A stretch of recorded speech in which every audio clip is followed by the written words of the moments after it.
রাস্তার পাশে সারি সারি কলা গাছ, সেই গাছেই ঝুলছিল দুটি বেশ বড় সাইজের কাঁচকলার কাঁদি। রাতের অন্ধকারে সে দুটি কাঁদি কেটে পালাতে গিয়ে বেচারা হাতে নাতে ধরা পড়ে গেল পাড়ার ছেলেদের হাতে। তারপর যা হয়, আপ্যায়নে কোনো খামতি ছিল না। পরে দাসপুর থানার পুলিশ ঘটনাটি জানতে পেরে ওই ব্যক্তিকে থানায় তুলে নিয়ে গেছে।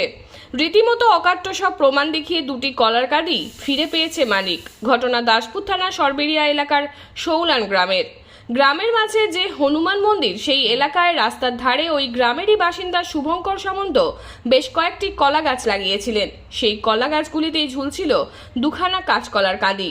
সোমবারের গভীর রাতে সে কলার কাঁদিগুলি কেটে নিয়ে যাচ্ছিল ধর্মসাগর গ্রামের এই যুবক।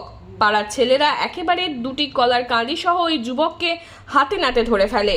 জানা গেছে আপ্যায়নের ব্যবস্থাও ছিল নজর কাড়া। পরে দাসপুর থানার পুলিশ ওই যুবককে থানায় নিয়ে গেছে।